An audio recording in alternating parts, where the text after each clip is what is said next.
पिलामाने UGC पक्षर आसिलानी तुमर admission को लेकिन बड़ खबर जोटा कि दुई थर तुम परीक्षा हवा नहीं चर्चा है। एडमिशन भी दुई थर हवा नहीं वर्ष को चर्चा है। तो कौन रोचे डिटेल्स आम एठारे कथा हवा। नमस्कार दोस्तों, इस वीडियो को लाइक करें, हमारे चैनल को सब्सक्राइब करें, इस घंटी के आइकन को दबाएं, ऑल सेलेक्ट करें हमारी सभी वीडियो सबसे पहले देखने के लिए।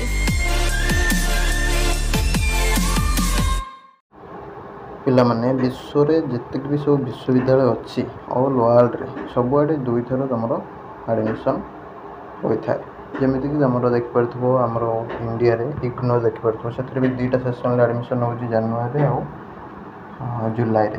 तो से अनुसार यूजीसी सब यूनिवर्सिटी जोटा भी सब अच्छी ऑल इंडिया रे से दुई थर एडमिशन करने नहीं गोटे प्लानिंग करुच्ची जो थी कि पिलामाने जो मैंने सब बैक लगुच पिला हैरान होती वर्ष वर्ष बसुँच कहार रेजल्ट आसबार लेट हो कहार देह खराब से एंट्रांस दे पारुनी। तो ये भाव में जो सब प्रोब्लेम हो एडमिशन नबार प्रोब्लेम हो पैसा पत्र प्रोब्लेम तो से पिला कौन हम ना गोटे वर्ष जो लॉस हो जाऊँगी तो गोटे वर्ष लॉस हेनी से 6 मास पर पुणी से पढ़ा जारी करें।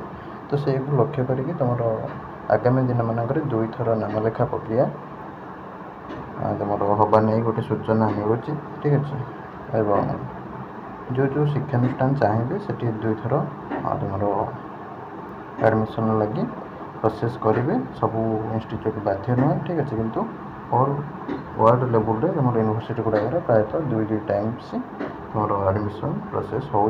तो से अनुसार तुम ओडिशा जब एट लागू है ताल यूनिवर्सिटी मानक भी तुम एंट्रांस जो सब हो सीपीटी ही एडमिशन हो सीपीटी भी तुम फ्यूचर में दुई थर हो भी सीपीटी ना तार आउ कि प्रोसेस कहीं एंट्रांस तुम बहुत सारा समय सापेक्ष रोचे एंट्रांस दबो काउंसलिंग कर तो सेमती जब भी ना तो अन्य कौन बाटर तुम जब ओडिशा आपणाई दुई थर भी एडमिशन तार किसी बाट बाहर कर जहाद्वारा काउंसलिंग प्रोसेस और एडमिशन प्रोसेस खूब सहज रहे और सब पिला भाग ने गोटे बहुत ही बढ़िया पदक्षेप रही एटा आगामी दिन आसे ओडिशा रे। ठीक अच्छे रही नमस्कार जय जगन्नाथ।